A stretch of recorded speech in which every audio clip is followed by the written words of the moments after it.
Right, good evening, everybody. It's 7 o'clock, so we will make a start to this evening's meeting of Economy and Place Scrutiny.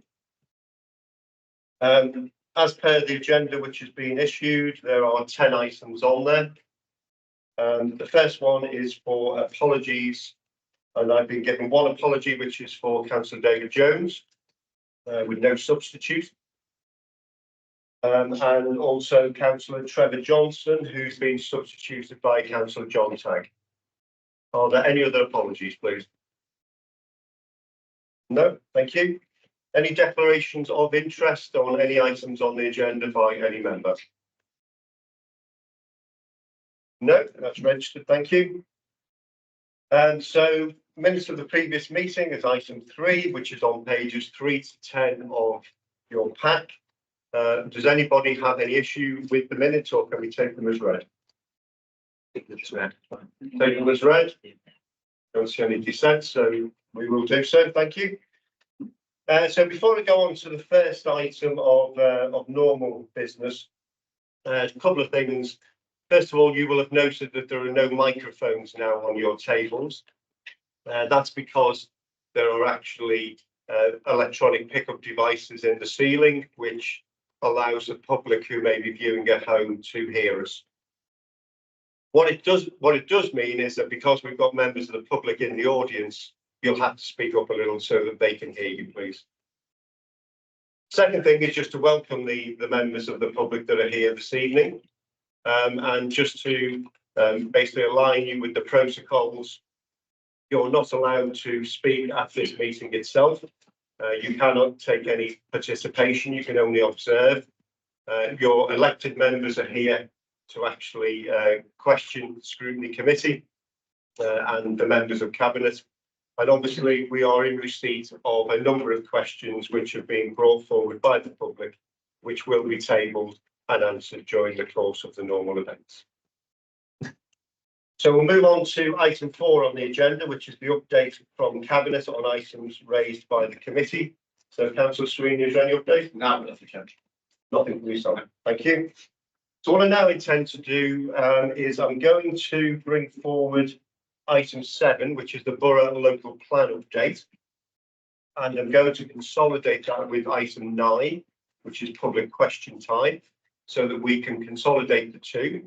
It'll also mean that we'll finish that item first, so it allows the members of the public, if they so wish, to leave at that point, although you'd be very welcome to stay for the entire meeting. So if we move on to the Borough Local Plan update, which is on pages 37 to 318 of your pack. What we'll do here is we'll talk about the substantive item first, and then we'll take the public questions first and then into member questions. So I'll hand over to Councillor Fear, please. Thank you very much, Mr. Chairman.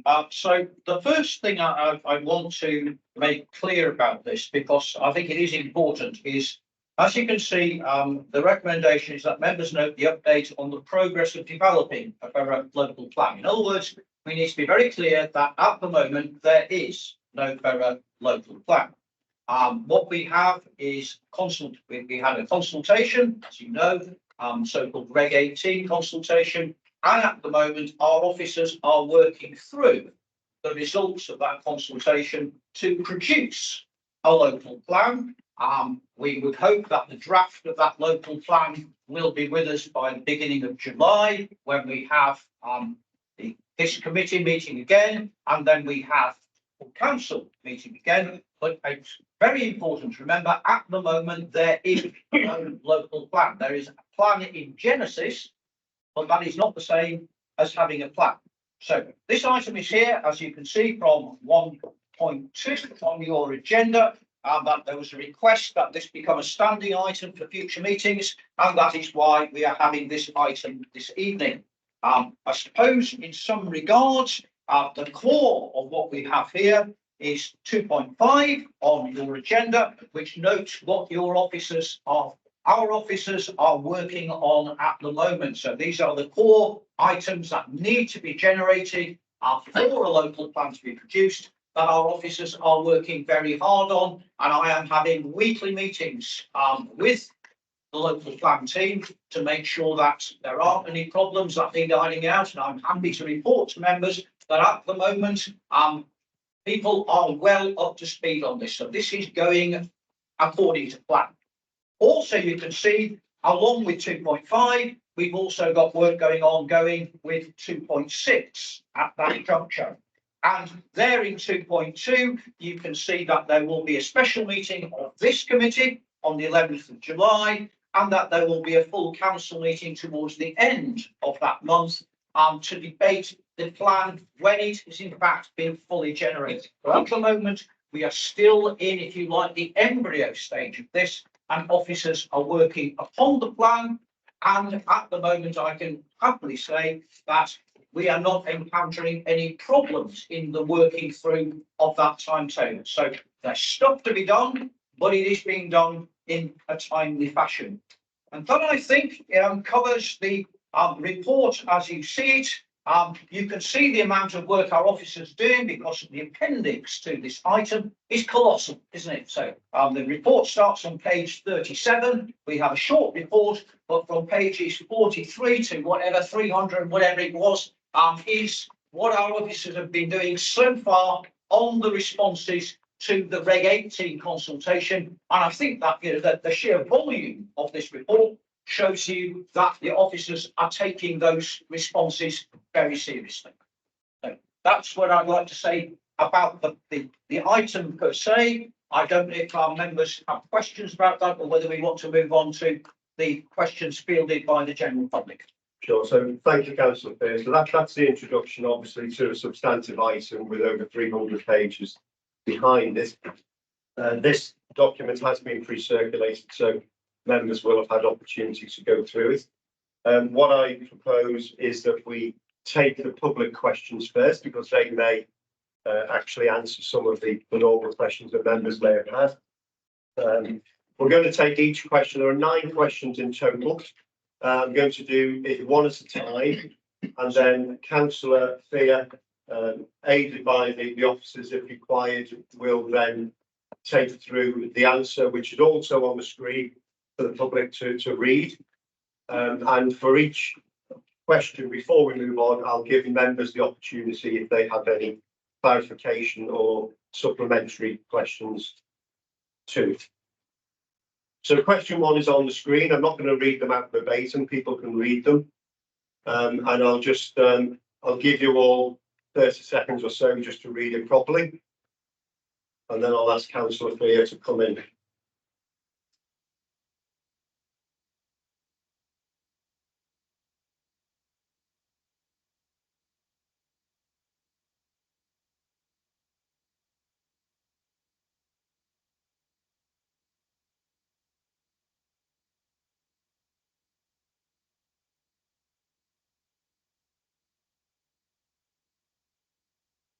Okay, Councillor Fear. Oh, thank you very much, Mr. Chairman. So question 1, very straightforward answer.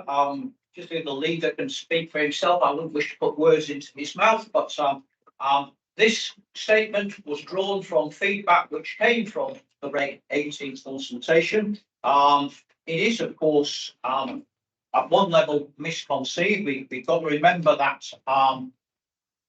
not having a local plan does not mean that there will not be consequences. Indeed, I have tried to stress throughout this process that not having a local plan leaves our borough much more vulnerable to opportunistic development than having a local plan which is designed to control where development is. So unfortunately, people have made a variety of comments in this regard. That is what the leader was addressing. Thank you for the answer. Any members wish to speak on this item? No, in which case we'll move on to question 2, please. So again, I'll give you some time to read that question.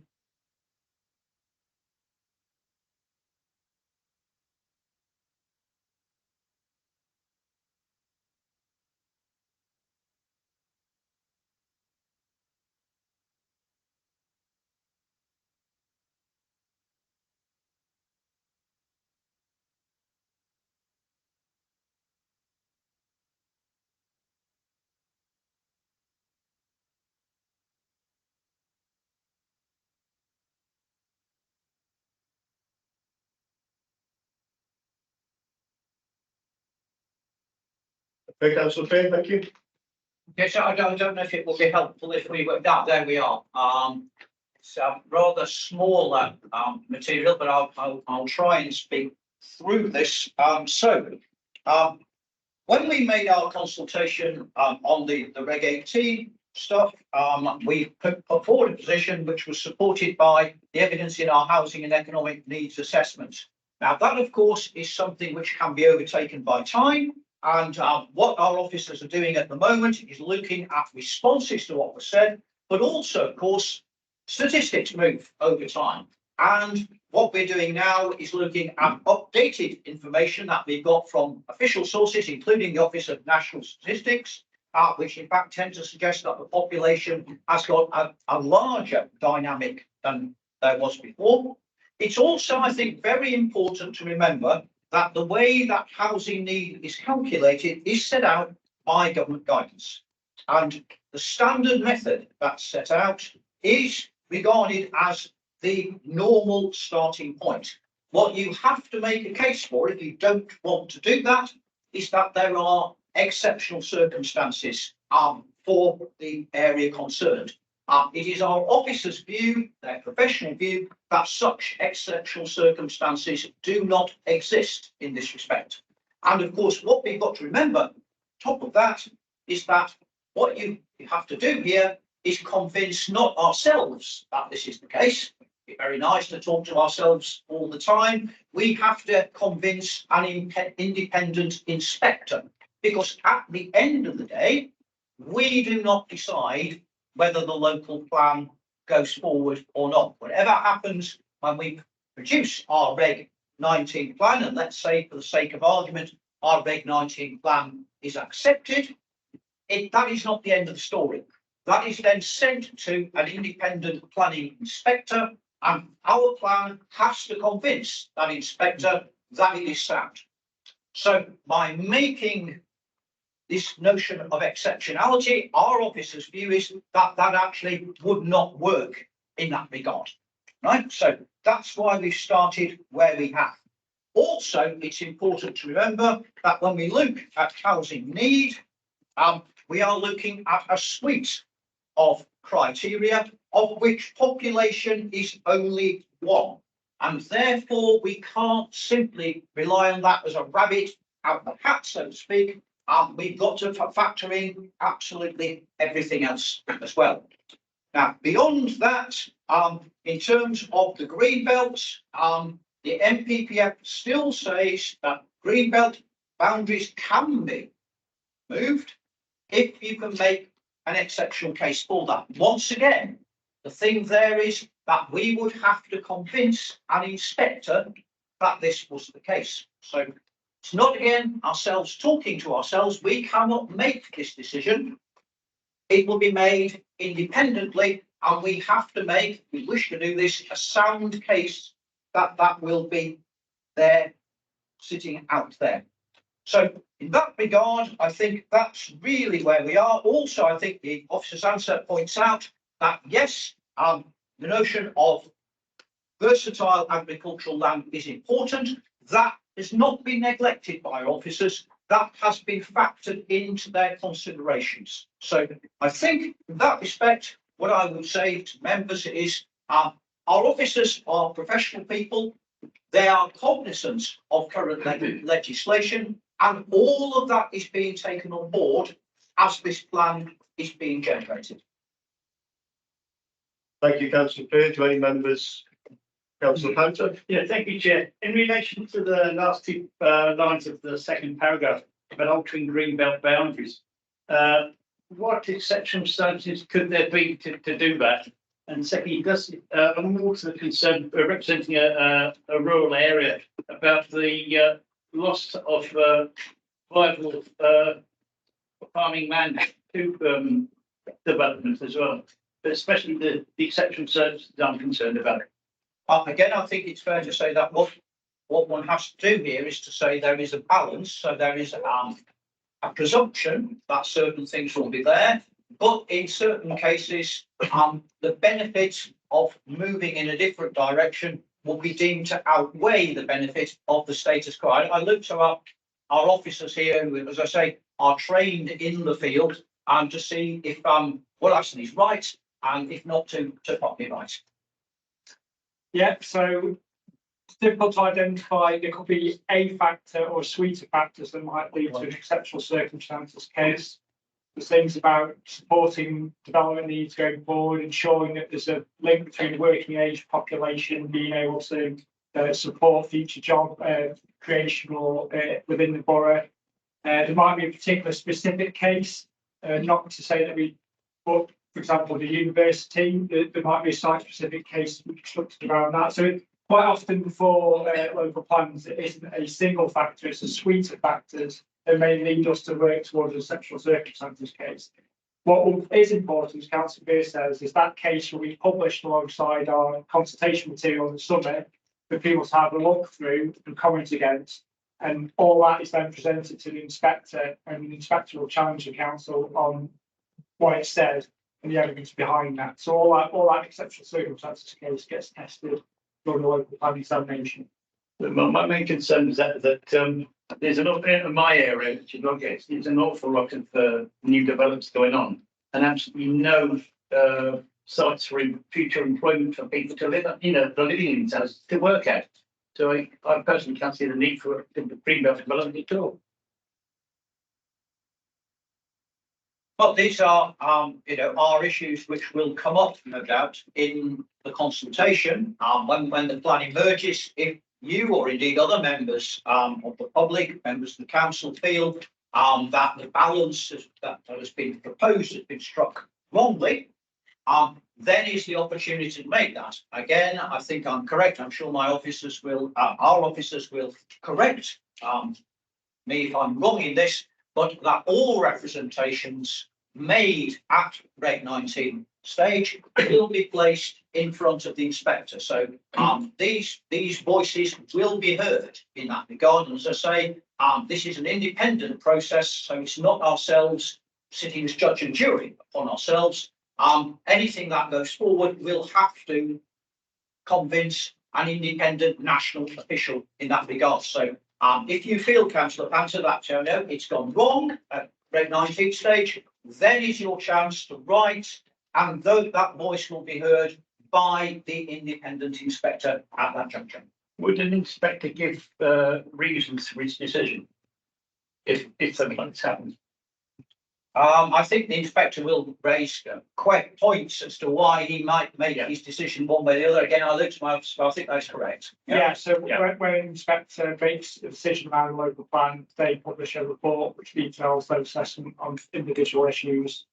And also during the examination itself, it's quite often broken into different topics. So one topic tends to be around the green belt, so there'll be an opportunity for example, to produce specific documents in relation to that green belt issue.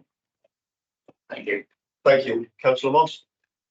It was stated that a more up-to-date population statistics are maybe provided to the committee. And is it possible for us to have regular updates on those statistics if they were to change? My understanding is that the latest statistics are those for the Office of National Statistics, and they are for the end of 2022. Again, I looked to our officers to see whether I'm right in saying that.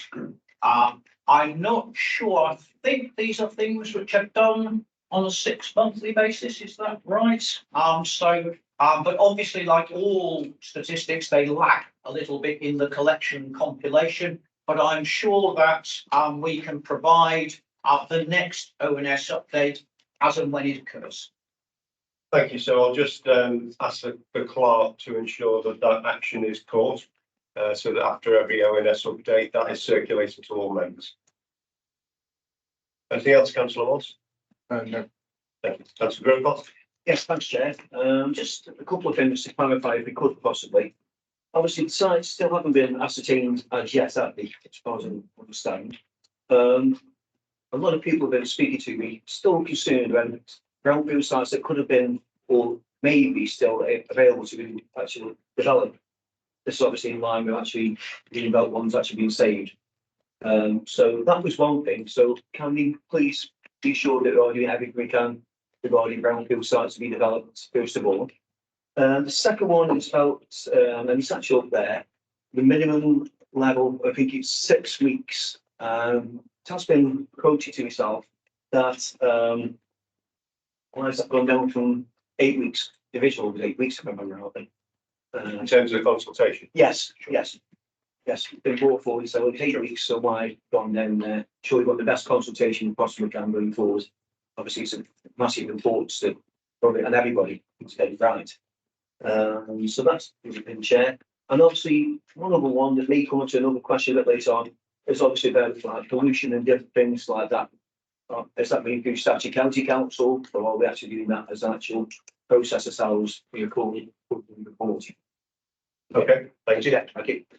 Did you get those 3 questions, Councillor? I think so, yes. So I'm sure the councillor will put me right if I don't. So, first of all, brownfield sites, yeah, absolutely. At the very beginning of this process, I think I came out saying, I really want people to put forward brownfield sites, and that most certainly, and I think this is in line with government policy as well, that brownfield sites are the sites we should develop first. And our officers have responded to that, and we have tried very, very hard indeed to make sure that that is the case. Again, I look to our officers. I would hope that even now, and obviously the consultation for Reg 18 is closed, but even now, were serious suggestions to be made in that respect. And of course, there are lots of issues about sites which at first sight look like they could be used, but actually there are problems with access and stuff like that. But nonetheless, if there was anything there that was okay, I'm hoping that that will be thrown to the mix. Again, I look, obviously I see nodding heads. Yeah. And I think they would be as keen as I am and to make sure that those were there. So if you know about that sort of stuff, Councillor, please do let our witnesses know, because I think they would be delighted to know about that I stuff. think it's not just so council people. I think obviously if people hear, in order to hear that, they can come forward and give councillors all the information that go forward. So, if we can get that information and it's viable, because as I say, sometimes not all that is gold, etc. So we've got to be a bit careful, but certainly if there are sites out there that we can use, we want to know about them. Okay. No two ways about it. Good. Just on brownfield sites, Councillor, before we move on to the second element, is there any government funding being made available to incentivise the use of brownfield sites at all? I don't know of any specific schemes. Again, I'll look to our officers. I don't know if they know of any funding that, the concrete schemes that are out there. Through you, Chair, there has been some brownfield development. Just speak out, please. There has been some brownfield land development funding made available for some of the larger authorities in the country, which have obviously more brownfield than we do in this part of the world. But it's really to incentivise the landowners and those with an interest in the land to bring those sites forward to help mitigate the impacts of development infrastructure and contaminated land. So it's an incentive to those with sites and land to bring them forward through the process, rather than authorities to bid for them and do that work on behalf of others. Sure. So just so I'm absolutely clear, and everybody is there a government fund where the owners of brownfield sites work, where it may be counter financially productive to develop it, they can tap into those or apply? There's certainly been money made available, yes. There is. Okay, thank you. Thank you, Councillor Pitt. So, Councillor Grocott, second question. I didn't speak to this because, in fact, it is down as question 4, isn't it? So I don't mind. Perhaps it's best to take this question 4 if that's okay with the council. Yeah. The final one, I'm not entirely sure what the councillor meant. I mean, pollution, etc. In that regard, what basically it's the monitoring system and different areas where it goes forward. So a lot of the actual development size possible, which actually link into each other fairly closely. We talk, and obviously broadly, it actually goes into the same areas. So it's going to be a lot more traffic and that kind of stuff. So is that taken into consideration, like pollution and actual air quality? That's what I'm looking at. So it's air quality. It's air quality more than anything, yeah. So I think I'll be right in saying that this comes under questions of infrastructure provision and such like, and that is addressed back in 2.5. So again, I look to our officers, but my understanding is that all of that is under consideration as we go through the process of generating the plan. Yes, so we engage with our environmental health colleagues in terms of that, and also have discussions with the county council. We're also undertaking a sustainable transport assessment for the borough, and that will look at the transport implications of any allocations. They'll also look at matters including air quality and to assess those, and also establish if any mitigation measures are required. That's fine, thanks, that's it, thank you. Thank you. I don't see any other hands up, so we'll move on to the next question, please. So question 3, it's quite a long question, so I'll have some time to read this.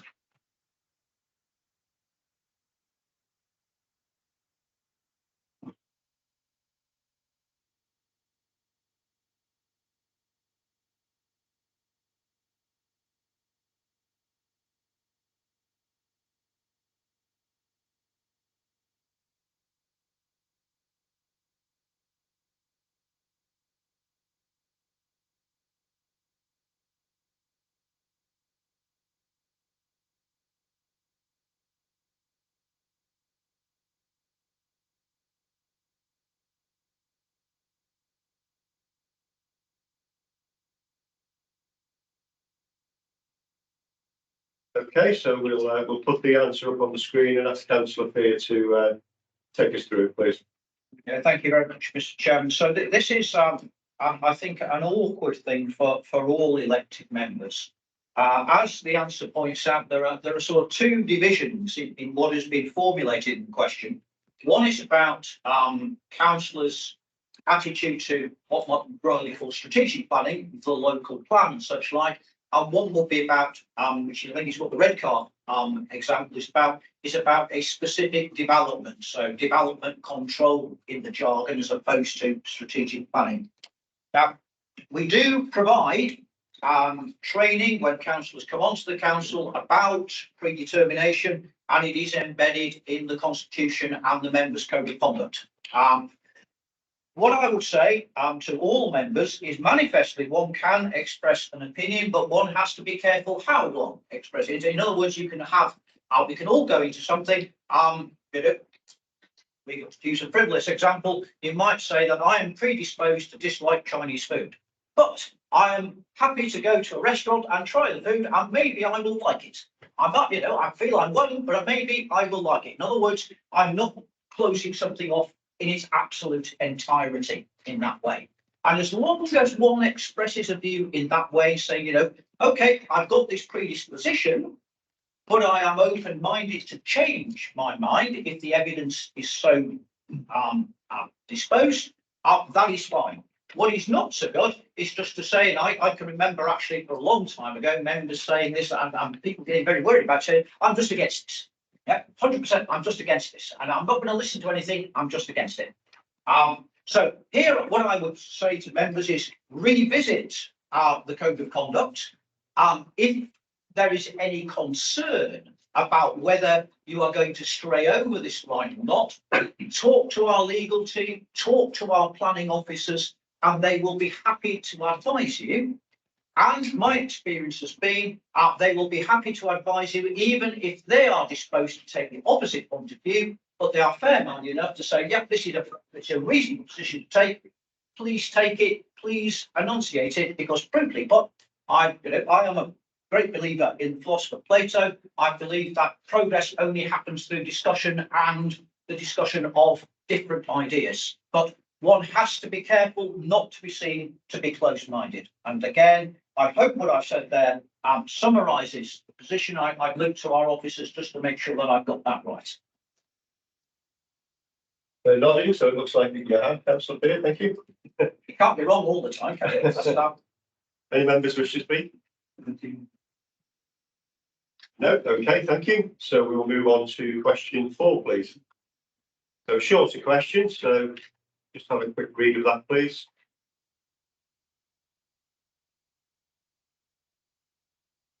So this was touched on before by Councillor Grocott. It's basically about should we be reducing it to 6 weeks when we've previously been at 8 weeks? Councillor Fear? Thanks very much, Mr. Chairman. Yes, and again, the council very graciously accepted my point that this is in fact in this question, which is why I didn't speak to it previously.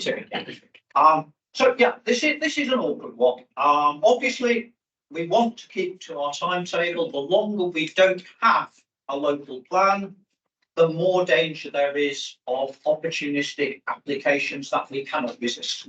On the other hand, as the councillor said, we want to try and make our consultation as good as we can. Now, the government says that 6 weeks is sufficient. Okay, so at that respect, and you know, no one, I wish I could go on holiday for 6 weeks or 8 weeks, but I can't. I'd get the sack if I tried. So I think, you know, 6 weeks would be all right. I am minded to try to extend that to 8 weeks like we've had before. I'm not going to make a promise about that, but I'm going to say I'm minded to try to do that. And that is where personally I want to leave it at the moment. So I hear the argument and I hear the force of the argument, and I'm hoping I can take it on board. But there are other factors involved as well, and I've got to, you know, like everything in life, there's a bit of a balance there. So that's where I want to stay at the moment. Yeah, that's fine. That's fine. So just on that, Councillor Bear, from myself, what are the implications of it being moved to April 20th? The implications might be that there are knock-on effects of preparation of material and such like that would disrupt bringing the thing to its close and such like. But I am hoping that actually we can build that in. I want to talk to our officers about that because, as I say, I don't want to make a firm promise and I'll trip myself up. But I'm very hopeful that we can do that. Okay. But that's good to hear, because I think my own personal opinion is I think we can stick to the 8 weeks. It's better. And it's something that we should be trying to achieve if we can do it without putting the plan at risk. Any member wish to speak? Councillor Gorfull. Thank you, Chairman. Delighted that Councillor Beer has an open mind on the 6-8 weeks. That's good to hear. I just wanted to ask, there's a reference in the question 4 to a large amount of additional paperwork. When we go into Regulation 19 consultation, is that true? I mean, one of the reasons why you could argue that the consultation could be extended is that there is a fair amount of additional material that residents and residents groups may need to read to respond to. So I'm just interesting. One justification for extending the period is actually there's going to be a fair amount of material that we do need to read to take part in the Regulation 19 exercise. Thank you, Councillor. I hear what the councillor says. In some ways, this sort of, again, all questions have blurred edges, don't they? It sort of sneaks into the next question in some respects. So Regulation 19 is a different sort of consultation, and arguably the amount of work is that there's extra work, but it's different work in the sense that Regulation 18 was a call for comments about how the local plan should be constructed. So in many ways, if you like, the consultation was more open-ended in terms of what the input was. Regulation 19, when it goes to consultation, is a document which will have gone through this committee, it will have gone through full council, and what we're saying to the borough at that point is we believe that that draft is a sound plan to take to the independent inspector. So in that regard, we're not looking for suggestions, we are looking on comments upon a proposal. So at one level, you might want to say, yes, there's a plan to read, so to speak, albeit I would say that the volume of material as implied in the question will not be very much greater than it was for Reg 18, but the way that the responses are structured will be much more formal.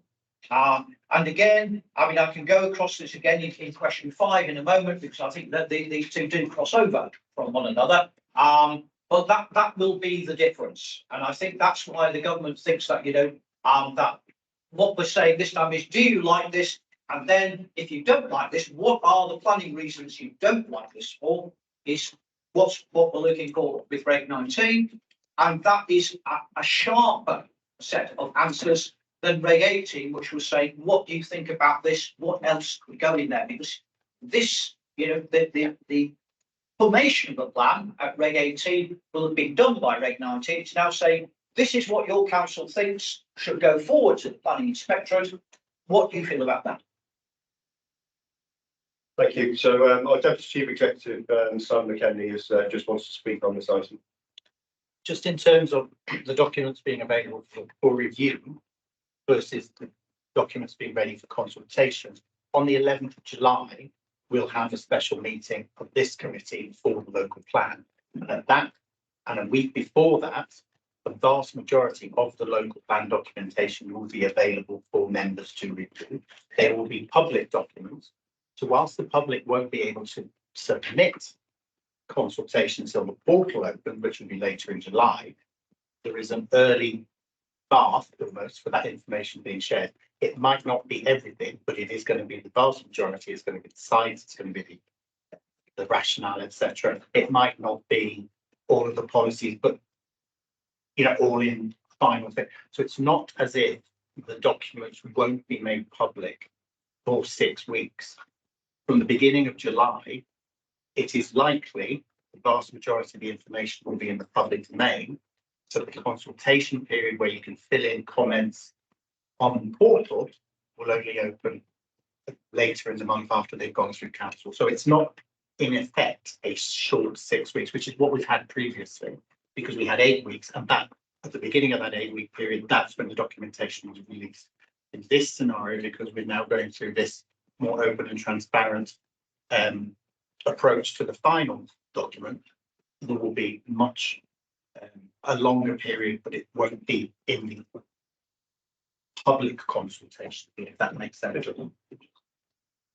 Thank you. No more hands raised, so we'll move on to question 5. Thank you.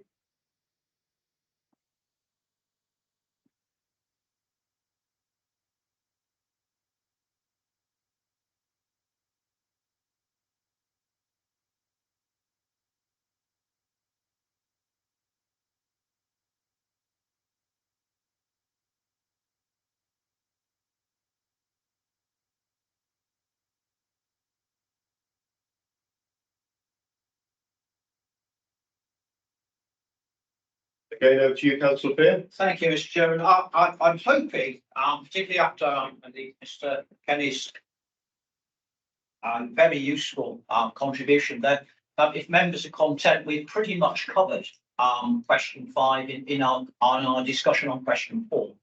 Which again is simply talking, isn't it, about what sort of things can be put in there. And as you can see, the recommendation here is that this is much more formalised in terms of the sorts of responses or the form that we give people to make responses.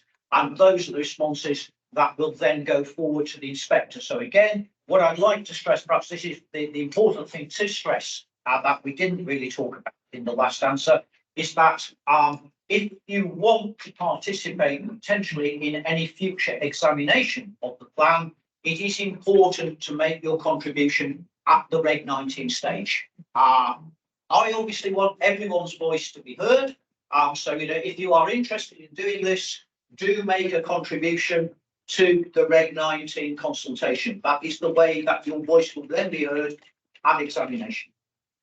I don't know if our officers wish to add to that, but that seems to be quite an important point. But just to stress and emphasise that point, yeah, it's important for people to get involved at the Reg 19 stage. As Councillor Pearce says, there's a standard form at this stage that the planning inspector would like us to complete.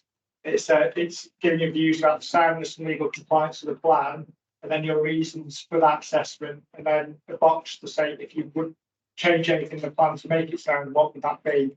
So the planning inspector makes it clear on a form that we ask people to complete, and then we'll submit that to the inspector to provide that structure. Thank you. Any members wish to speak? No? Okay, thank you. So we'll move on to question 6, please.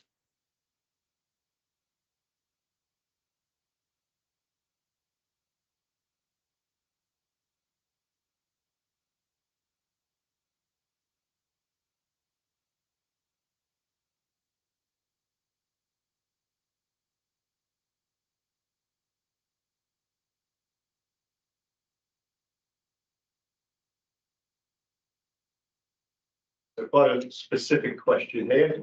You want to take it, Councillor Beard, please? Yes, thank you, Mr. Chairman. So, again, as you can see, sites are being considered individually. This is what this enormous document is about. This also shows how things can move. So what's happened here is that this site, which my understanding is in private ownership, the promoter of this site is now suggesting that it could be used in a different way from the way that was initially suggested.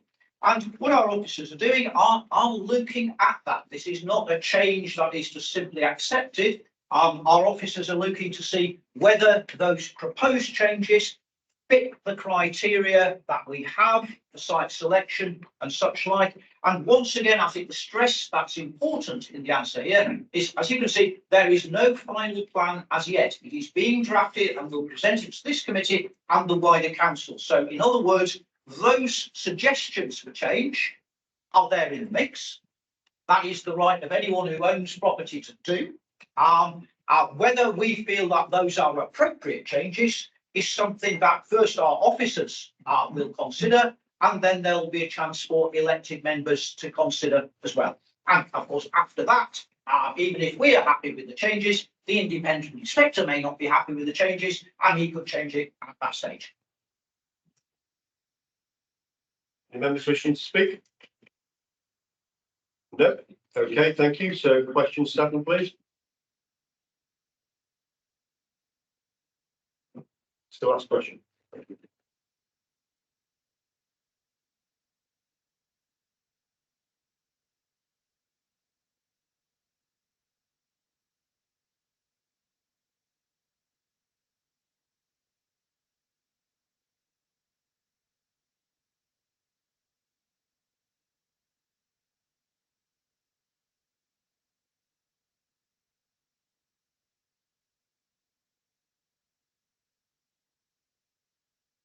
Okay, so we've had time to read that, Councillor Beard, thank you.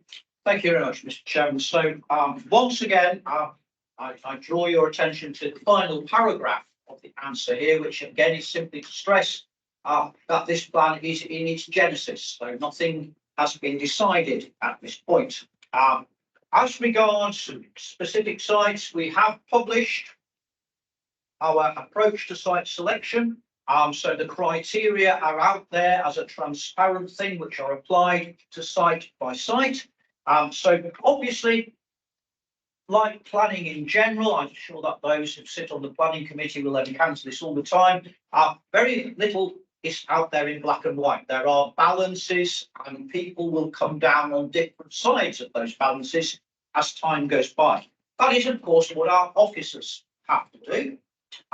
Again, it is for this committee, it's for full council to potentially challenge those things. I do apologise, I split an infinitive there, potentially to challenge these things if we feel that that is appropriate. And once again, of course, those who disagree, if they make a representation at the Reg 19 stage, those representations will go forward to the independent inspector, who will then hear those voices and then make up his mind as to whether the balance has been struck in the right way by the plan, or whether he feels, in fact, that the balance should be struck in a different direction. Again, I look to our officers just to make sure that I've covered that thoroughly. Okay, thank you. Members, any questions, comments? No, no raised hands. So that's the end of the public questions, I'm told. Thank you for that. So that now opens it up to members for the wider questions on the overall pack that's being presented to you for this evening on the local plan. Councillor Panther. Chair, these questions and answers are very relevant and detailed. Can they be made available to the members of this committee before the next meeting? Yeah. I'm sure that these are public documents, so I'm sure this material can be circulated to all members, Councillor. Yes, there's no problem in that at all. Yes, it'll be in the minutes, Councillor Panther. Chair, just Councillor Grove. sorry, going back to that, will all the questions be actually given back to the people who submitted them as well? Yes, I can certainly make sure that Yeah. happens, absolutely. That's good. Okay, thank you. In fact, just would the clerk make a note of that action, please, so we don't lose it. Thank you. So opening it up, so councillor Edgington, Plunkett. Thank you. I've just got a couple of points, just with meetings really. Have we undertaken any meetings with any local schools in terms of, if we're going to be, putting forward housing development in an area, have we spoke to local schools of their spaces? And there's a local high school I was speaking to not long ago, who expressed to me that in their school at the moment, they currently haven't got any spaces for any high school students to attend there. And if they were living within that area, then they would have to travel, and that would mean if parents don't drive, they would have to go on a bus because of the public transport. Parents were worried, regarding the children making it to school on time. The other one is what meetings have currently happened with the highways team, the Statute Council, based on the traffic and the infrastructure difficulties that would take place on that. For instance, potholes across the borough, and I understand that's highways with the county as well. But have we already had meetings with them based on this need? Thank you. So 2 questions, councillor Beard. Thank you very much, Mr. Chairman. So the answer, I think, I can assure the councillor that, I mean, this falls under infrastructure development in 2.5. We have, and I've worked very hard to make sure it's the case that the transport model for the area is available to our officers, and they are working on the transport model at this time. Again, I look to our officers just to make sure that I'm right in saying what I've said, and if they wish to add anything now, will be a good time to add in. Thank you, councillor Bear. Yeah, the plan will be supported by something called an infrastructure delivery plan, and we've appointed consultants, land use consultants, to support us in undertaking that plan.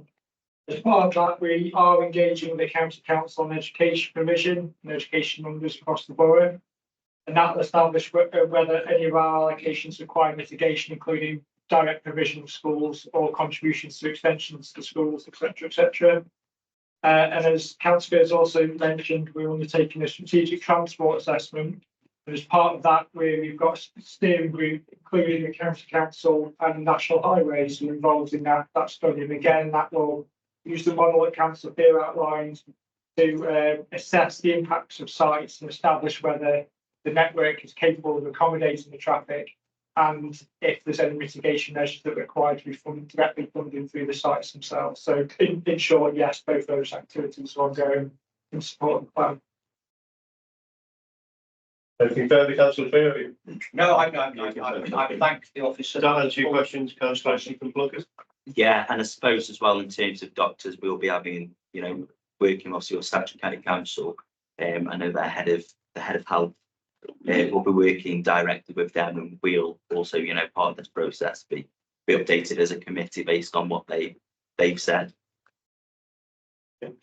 Just as an aside, this is a plan for a 20-year period. So plan when it gets submitted by the end of the year, and then if it is agreed by the inspector, it doesn't get implemented the very next day. It's a period of 20 years of these things. So if sites become available and become deliverable, they get planning permission, there is a consultation as part of the planning. So if a specific site needs a school or a school extension, it's at that point that the Section 106 monies agreements would have to be sorted out. So whilst this is a framework of a plan that we are showing how we want to grow the borough, every site will have to come through a planning application process, and the likes of doctors, surgeries, schools, infrastructure, etc., would all be assessed and agreed to by the various parties in line with the framework that's set out through the plan.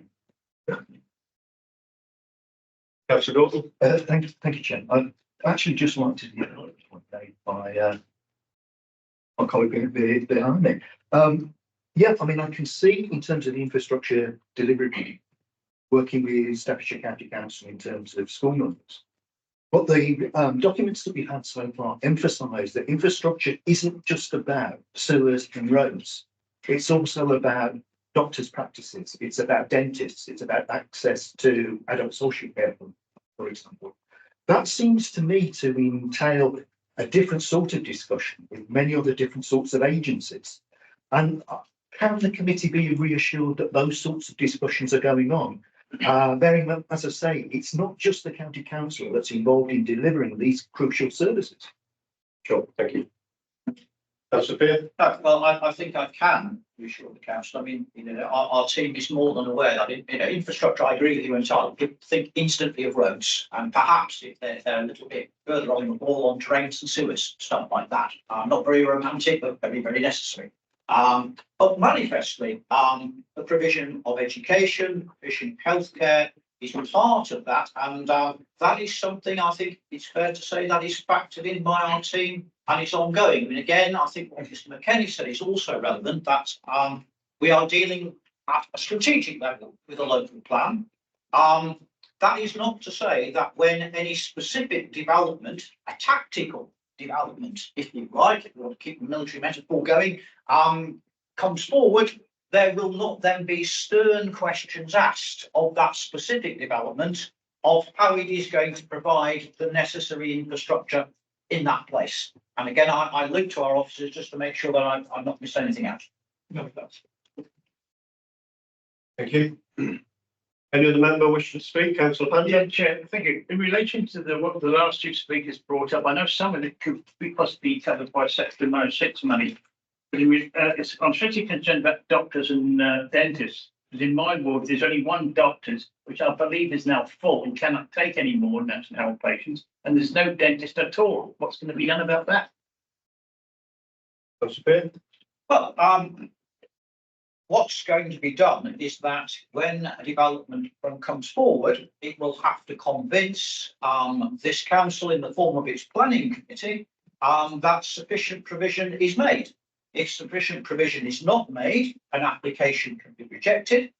At that juncture, of course, any applicant has the right to appeal, and there will be a planning inspector. The data will be presented to that inspector, and he will sit in judgment. Hopefully, one would think that if the local planning committee were to say, actually, we were not happy about education provision, medical provision here, that the inspector would agree.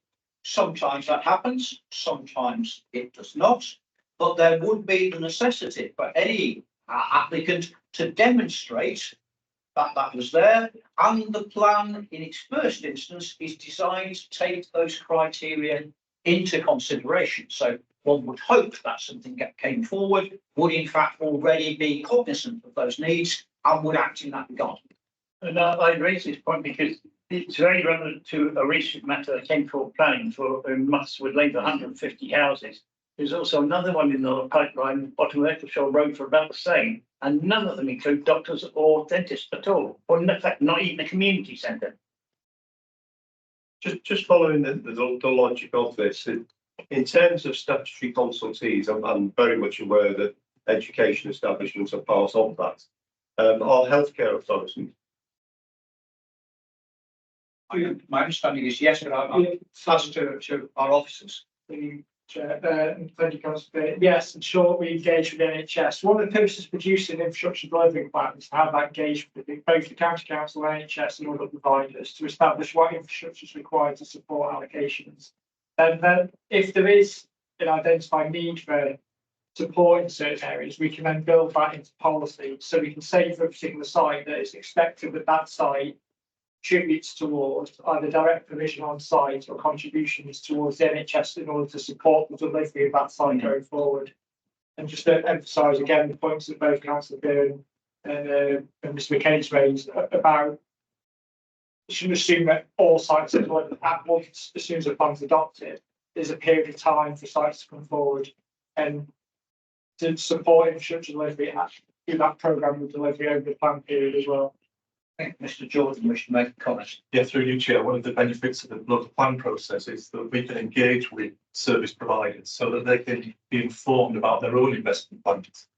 So, through this process, we'll identify a need and a requirement that cannot be met by ourselves because we're not the service provider, we're the planning authority. What the service providers then can do is build that as a set of information into their long-term investment plans. So it's a two-way form of engagement. This. We are planning for the future, as Sam just said earlier. We are looking at 20-year periods, so it beholds us to engage with the right infrastructure providers so that their plans are fully informed. Thank you. Any other questions, members? Councillor Golden? Yes, Jim, I've got a question really about process, and particularly regulation 19. Now, as I understand it, this committee will have an opportunity to look at the draft document. It will then go to full council. Subject to approval of full council, the consultation process formally will kick in. Now, as I understand it, unless matters, let me just make sure I've got it, matters raised that materially impact on the plan. Unless that happens, Deputy Chief Executive and Councillor Beer will authorise to sign the plan off, and it will go to the inspector. Now, could somebody define for me what constitutes a matter that is of material impact? What are we talking about? How would you define that? What magnitude? Absolutely. And who actually says that this particular issue is a matter of such impact that we've got to sort of bring it back to, presumably, to full council? And is I suppose on the back of that, Councillor Gordon, an actual definition by law as to what that is, or is it actually open to interpretation? I suppose is part of that question. I'll hand to you, Councillor Peer, but obviously if you want to bring other people in, please do. Yeah, I think if I may, Mr. Chairman, that these are formal and technical matters, and they're better answered by our officers than myself. So I don't know, Mr. Clark or Mr. Jordan would like to answer that. So I'll pick up.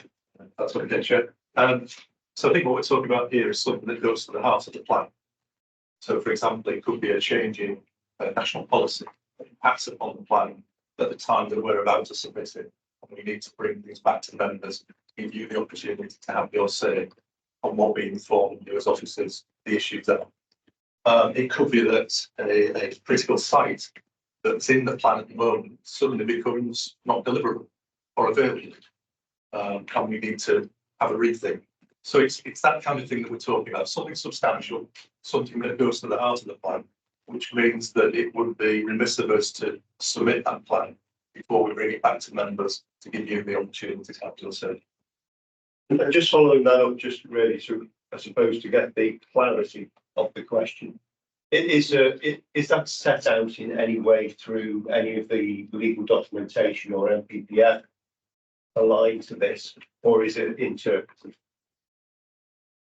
Through your chair, there's nothing set down in legislation. It's an interpretation that professional officers would make in tandem with elected members as to whether something is important and goes to the heart of the plan. So, for example, we wouldn't want to submit a plan which we know would fall at the first hurdle. So if there was a legal soundness issue, my colleague mentioned earlier, that clearly would be something we need to give some thought to before we submit the plan. Okay. Understood. Thank you. Chair, just 3 years, if that's okay, just 2 points. The first is at the time of making a decision at full council, it's assumed in July, it's assumed that the plan is sound and capable of adoption at that stage. So just make that point. And also at the back end of the process. So we then submit the plan for examination, tests the plan, inspector issues the report and says whether the council can, whether the plan is sound or capable of being sound through modifications, etc. That report alongside the final version of the plan is then taken back to full council again to formally sign off the document before adoption. So there's that other process at the back end to the full council gets involved in as well. Thank you. Any other questions, members? No, so that concludes the debate on this item. Just for the members of the public, so that is the borough local plan now ended in terms of its debate. We do have this as a regular agenda item. So we have our next scrutiny committee in June. There will then be a special meeting of the scrutiny committee in July, purely focused upon this. You're very welcome to attend either or both of those. And like you have done tonight, if you want to put questions in advance, we require 2 business days notice of those questions, please. And they will be paired the same way as they have done tonight. So if you would like to leave, you're very welcome to do so now, or you can stay for the rest of the meeting. Thank you.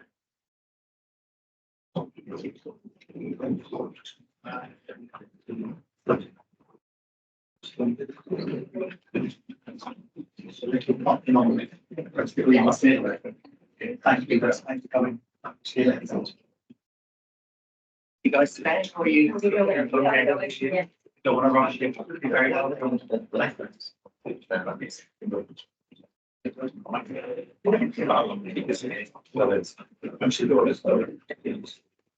The green fund.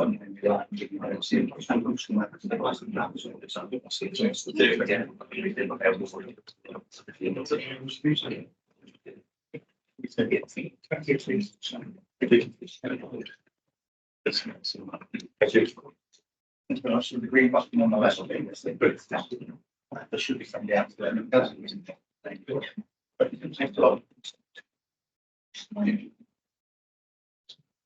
Okay, thank you. So we'll now move back to the agenda.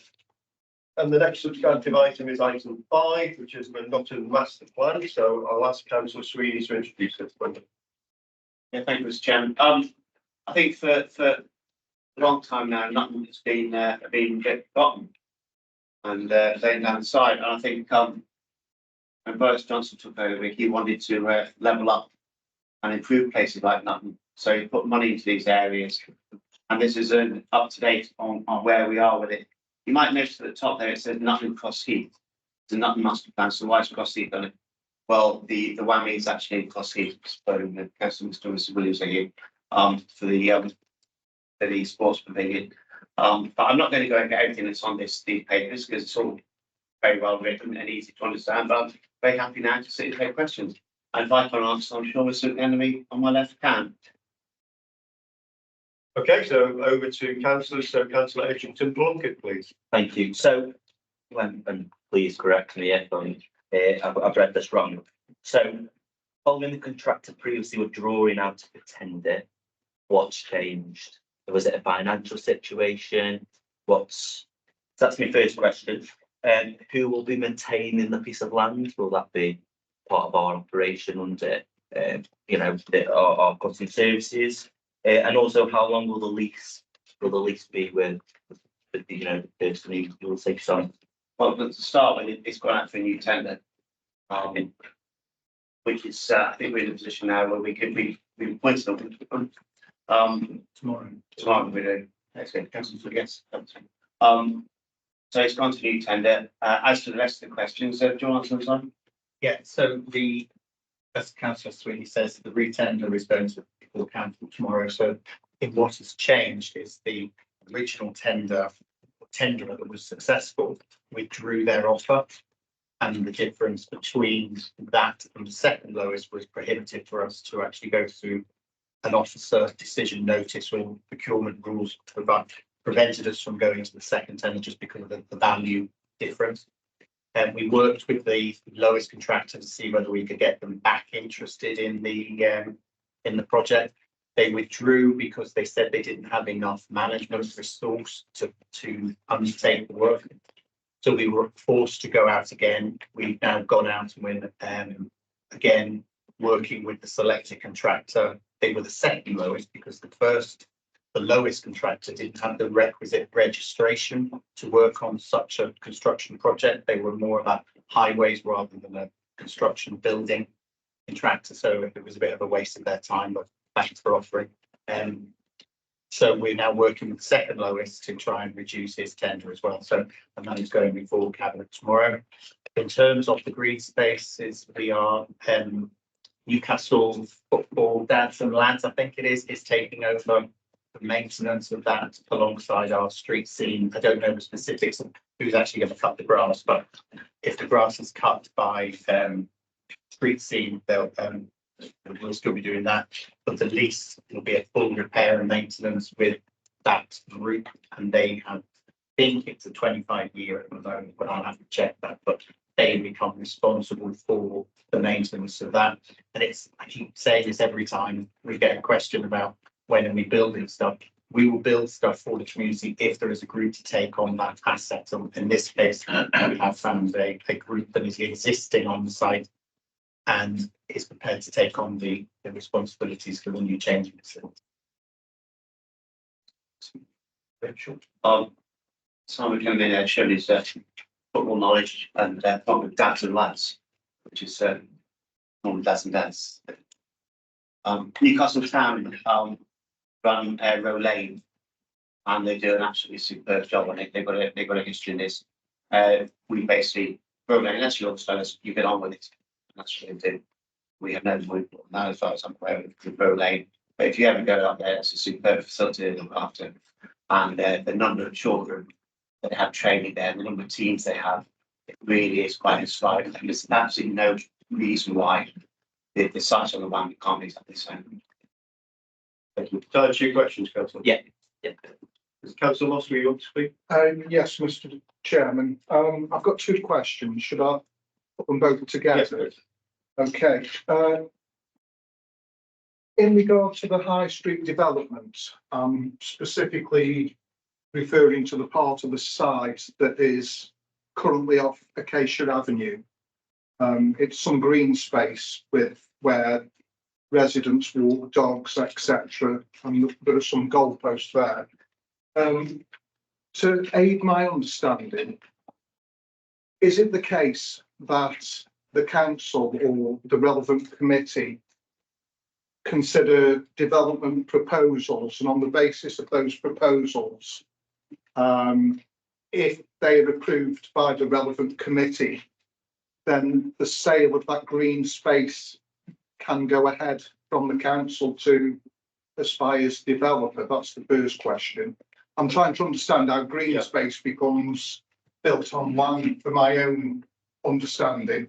That is quite a long question, so I'll take it there and we'll get an answer first. Okay.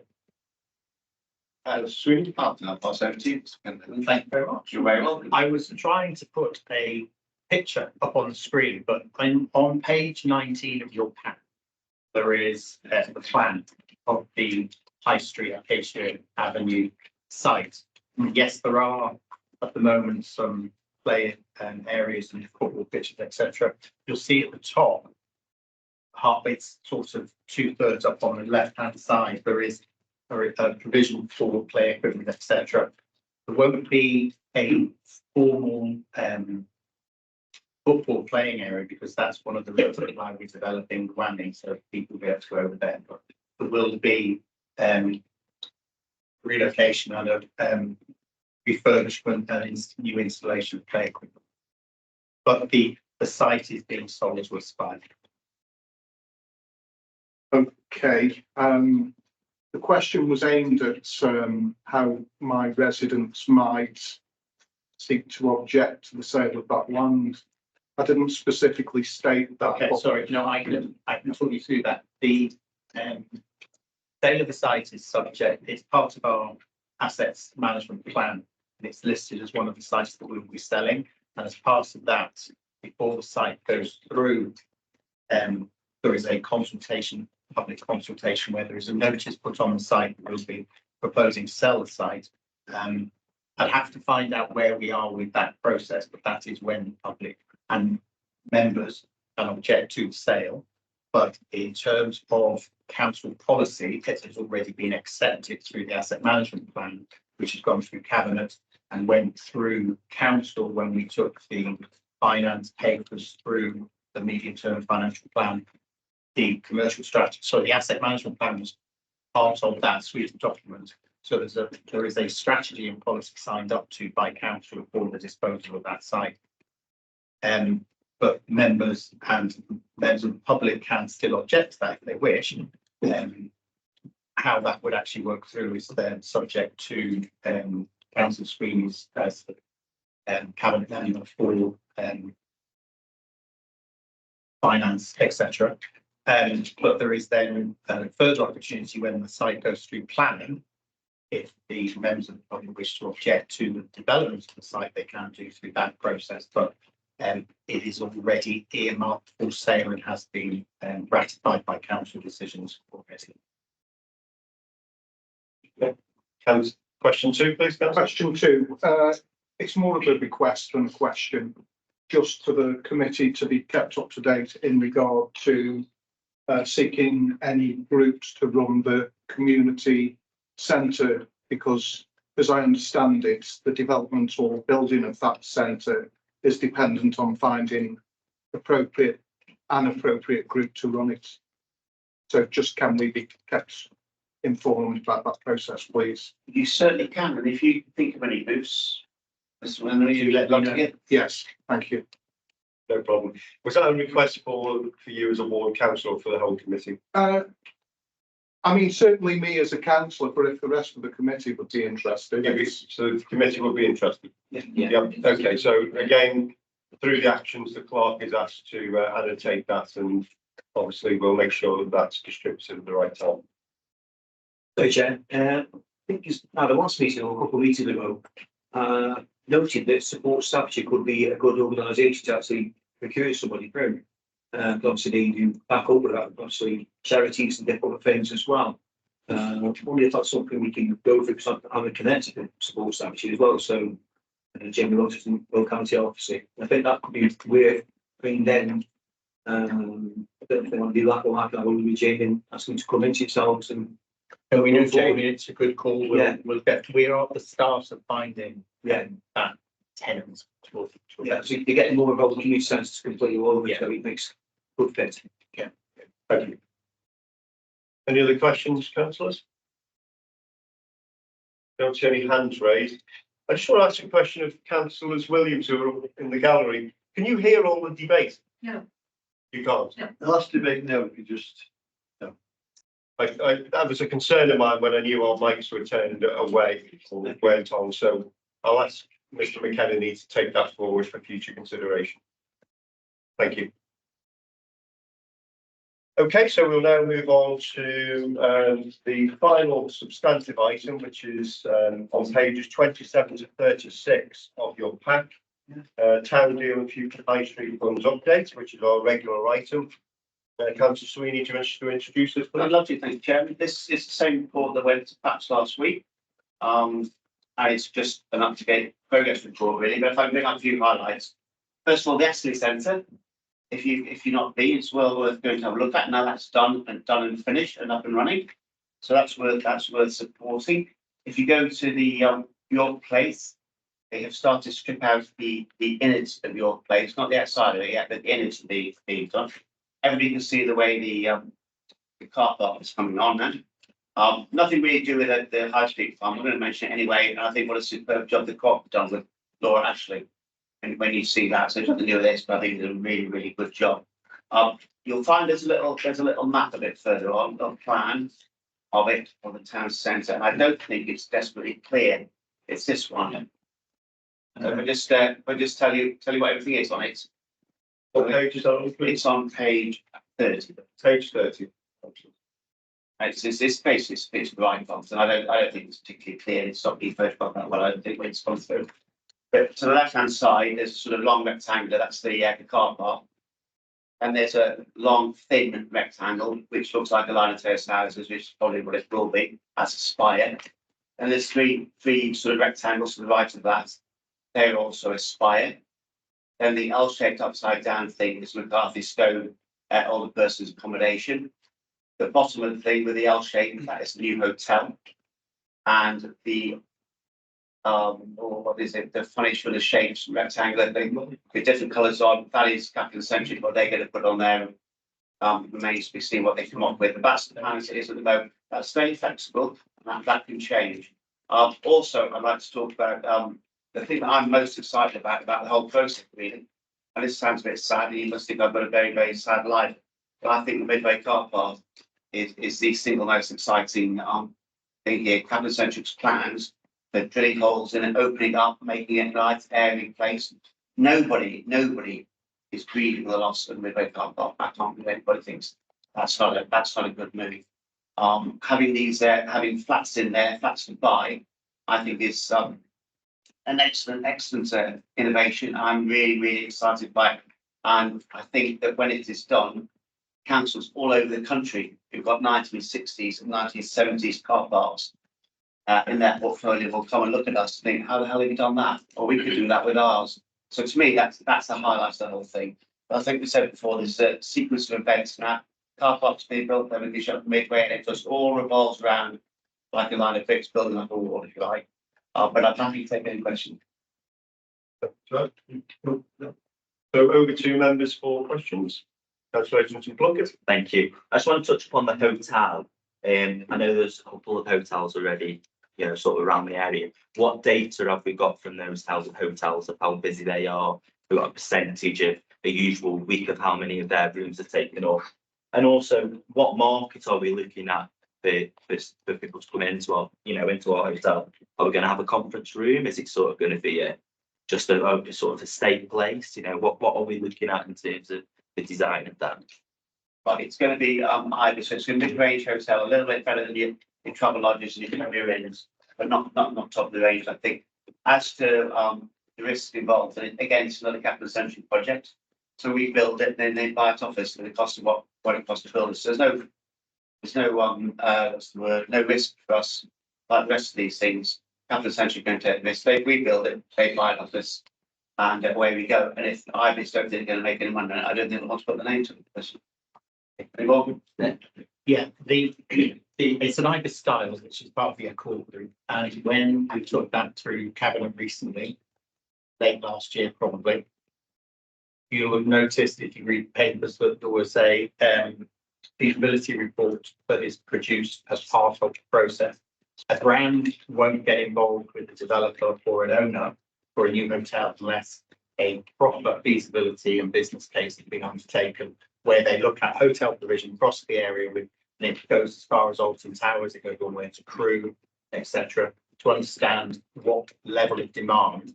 It doesn't have the details to hand on the numbers of the Premier Inn or the Travel Lodge occupancy levels are, but there is a national consultancy company that we use that all the brands rely on when they're deciding whether they will accept an offer to go or be.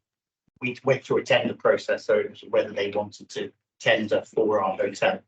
So they were confident that we get it at the start around 63% occupancy in the first year, and that's based upon business travel through the week and then tourist travel during the weekend. Because Alton Towers is still 45 minutes away, but you'll be surprised at how far people will travel to go if they want to go to a couple of days in Alton Towers, because there isn't actually an awful lot. So we have validated the requirement for a 3-star mid-range hotel in the area for business use during the week and tourists at the weekend. There will not be a conference centre because that's more for a 4-star hotel rather than a 3-star. But there will be a small restaurant. If you ever been to an IBIS style, the reception is in a small restaurant and cafe area, and you'll be able to get breakfast there and a snack, and there'll be a licensed bar. But it's a very small scale, but there won't be big meeting rooms or anything like that. Any sort questions, Councillor? Yeah, can I also put forward, have we got a time sort of scale where, or can I propose that we invite Capital and Centric to come and meet members? You know, I know they're such a big part of the development of the town. It'd be nice to meet them. As you know, Councillor Sweeney, is there any sort of time scale that they may have provided where they will come and meet members? If not, is that something we can propose to them to come to? I don't think there's a timescale. I think Capital Centric should be asked to come and speak to people. However, I mean, you've had all the information our members have had. All of our members they've all been told the same things. And I'll leave that. So you say you don't think they should, or you don't think? So can't I put forward to you know, can it go under a? I mean, can it go under a vote? Just a vote to let the committee members. You can put forward a proposal which you'll need to verbate to us. Yeah, that will need to be seconded. Okay. And then it will go to a vote. Yeah, can I formally propose then that we invite Capital Centric to come in and meet our committee? Yeah. Any seconders for that? So seconded by Councillor Grocott. Any counter proposal? No. So all those in favour of that, please. So that's 5 in favour. All those against? None against. How many abstentions? 1, 2, 3. 3 abstentions. And no vote. So in that case, then that gets passed. Thank you. So that will be formulated and will go as an official request through to cabinet. Thank you. Any other questions? Councillor Grove? Thanks, Chair. Not really a question, but just an observation. As we've been told by obviously Councillor Sweeney and obviously Deputy Chief Executive, you seem to move quite quickly and change quite a lot. Obviously, we only meet every 3 months. Would there be any way of getting a bit more information, just to members by email or things like that? Just an observation. Like I say, we need to get in June, by then probably a lot of things have been sorted out by now, so I think that'd be nice to have more information just for the members to go forward and be able to raise with each other. Okay, Councillor Sweeney? Like a sort of up to date type thing. It's a monthly, I'm not sure, obviously is mentioned, that's all. I think, each meeting, that one, then about 4 days, there's a lot of different things that actually changed. So I say, I just think it'd be nice just to get some information going forward. We're in that slow process now. After we've appointed capital centric to the next phase of the work, and it's a feasibility now rather than a business case development. Ultimately, resulting in a planning application being submitted for all 3 schemes in September, October time, depending on which scheme we're looking at. Okay, so there will be a pre-app that and there's a group called SPCG, which is a planning where the ideas are put together. In terms of things changing now, it's probably unlikely that things will change as much as they have been in the past. We're beginning to button things down. So, for example, McCarthy and Stone have selected their area of the site, and we're working with them on that particular red line. So that will go through a planning process. We've identified the area where the hotel might go. We've selected the hotel brand. So all the jigsaw pieces that we were looking at that were, did they fit? They've been selected now. In terms of York Place and Midway, the concept for those has been agreed. The shape, we're not going to change the shape of Midway. There's 1 or 2 tweaks around York Place that we might be taking, but in terms of quick changes now, I think we've seen the end of that. Okay, that's fine. And I think when we come back in July, we'll have some firmer ideas and probably some more images to show you at that point, because they'll then be in the detailed development for the planning applications will be coming in at the end of the summer. So I don't think it's going to change as much as you think it will do, and as much as it has done in the past. Okay, thanks that. But if there are fundamental changes, that will obviously that's a different story. Any other questions, members? Councillor Grove? Sorry, Gordon. Thank you, Jim. I do have a question. And first of all, can I begin by actually saying I do very much agree with the comments that Councillor Sweeney made about the Midway. I think if that is a success, and we'll hope it's a success, I'm sure there will be a terrific amount of interest in how you can repurpose what is frankly a bit of an eyesore. And actually, that's one of the reasons why I voted for the suggestion about bringing capital-centric in, because I'm really interested in how they will go about achieving that, because it seems to me that it is a real design and engineering challenge. And I wish him well, but I'd like to know more about the project, because I think potentially it would be a real achievement for the borough. My question specifically, and I know this has cropped up before, Chair, and I know directly we're not responsible because we don't own it, but it's about the roadwork. I think many residents will judge the success of regeneration schemes in the town centre by what actually happens to the roadwork. I know we've got the Midway, things are happening there, and then we've got York Place, not too far away, things are happening there. But of course, people look at the roadwork and think, oh, not much is happening. Hard to see any improvement. So how are we working with the owner? Any chance really that there's going to be some investment in that centre? Okay, well, I'll hand over to Councillor Sweeney first. Absolutely, there's no answer. This one then we might know a bit more than I do, like I mean, as you lot more. There is a new owner who's been in, I think they've had it in TV in now, and that there is a slow creep of some units being taken. Yes, it is smack in the middle of our town. We don't own it. We did try to buy it, but we're outbid by the current owner. Capital Centric have shown an interest in what might be happening in that building too, because it would be adjacent to their new development on Midway.